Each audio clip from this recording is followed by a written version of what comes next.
Coastal Women for Change is an organization created in January 2006. The group began out of a concern that there were very few instances in which the residents of Biloxi came together as a community to discuss and take part in the long-term community planning and rebuilding. Acting in the belief that every community consists of concerned women who want a vibrant, healthy, and safe community for their family to live in, these women came together to confront the threats that Hurricane Katrina had created. Our goals was to make a difference in our community through securing and revitalizing our neighborhoods. We do this by ensuring that our communities have adequate information in a timely manner so that we can both influence and make informed decisions about the recovery process and community development now and in the future.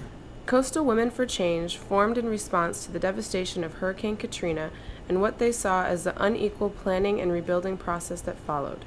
When people think of Katrina, they most likely think of New Orleans and the heartbreaking loss of life and property that was caused by the breaking of the levees. Often ignored or forgotten is that the eye of the hurricane actually passed to the east of the city, and that cities along the Gulf Coast of Mississippi were the ones to face the full brunt of the storm. These coastal towns faced rainfall and storm surge of up to 30 feet. Most properties within 100 yards of the water were completely swept away, and properties many miles back were damaged by overflowing rivers. One common misperception is that only rich individuals living on the waterfront were affected. This map of Gulfport shows how Katrina's storm surge traveled up bays and rivers to flood lower-income housing neighborhoods that were sometimes miles from the beach itself. East Biloxi was flooded with 20 feet of storm surge, and entire neighborhoods were drowned and destroyed. Hardly a piece of the Mississippi Gulf Coast escaped without catastrophic damage, and miles inland faced severe damage from which even today they are struggling to rebuild.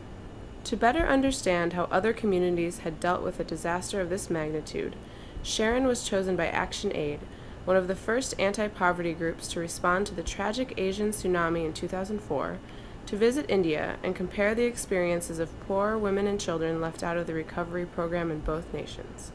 On one level, these women couldn't have lived any more different lives, yet 2 continents apart, their experiences are strikingly similar and the lessons stunningly identical. Sharon and her counterparts from New Orleans toured some of the hardest hit regions on the Indian coast, including the cities of Pondicherry and Chennai.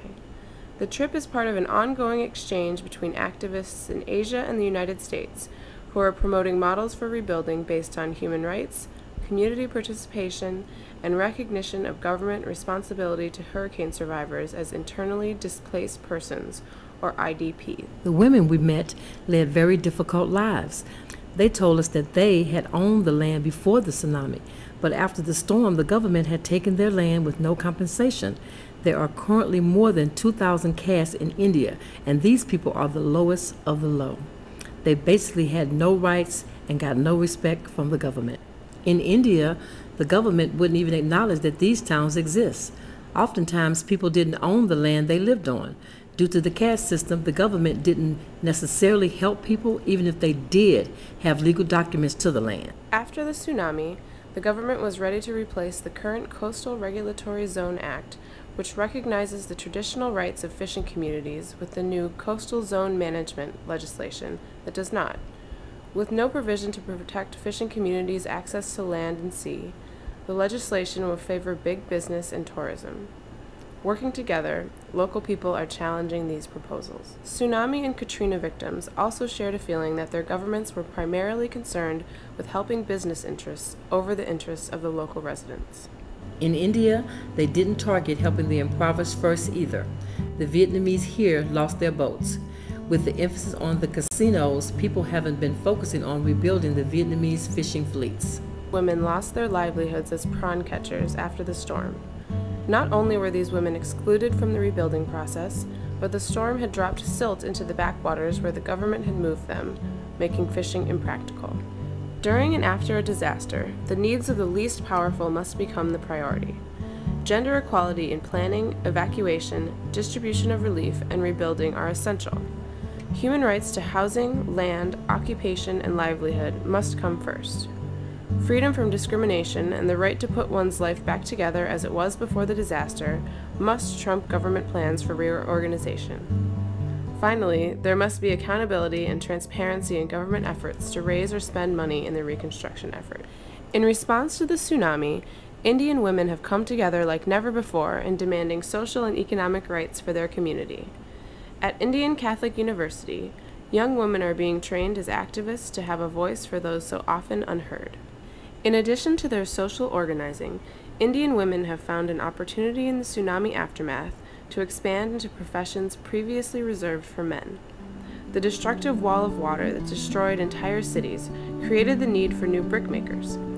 Indian women have responded by creating brick-making cooperatives where they are laying the foundation for a new social hierarchy. Women have also taken a greater role in sewing factories and other workplaces outside the home that they lobbied the government to put in place.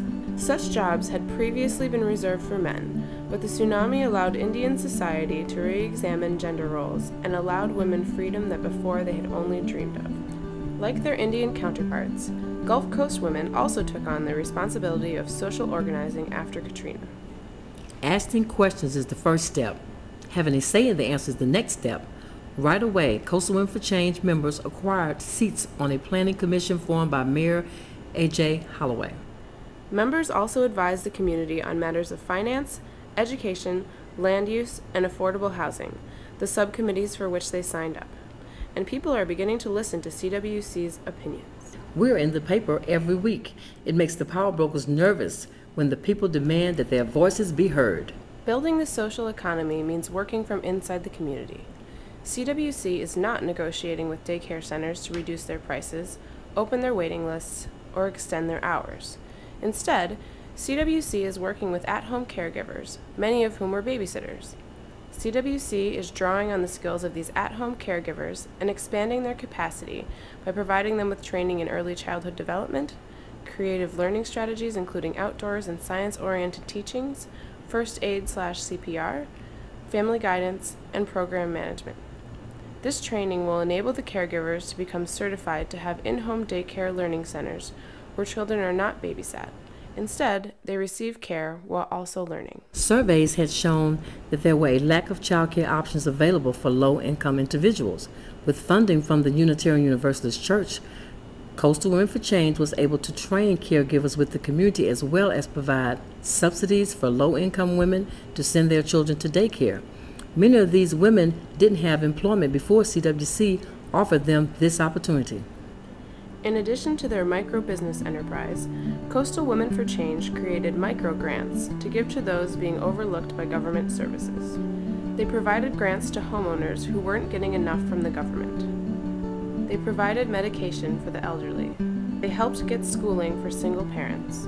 By using local people to help the local community, Coastal Women for Change is ensuring that the low-income community of the Gulf Coast isn't swept away after the storm. The way the poor, women and children, the disabled, and the minorities have been left out of the recovery program in both nations is almost identical.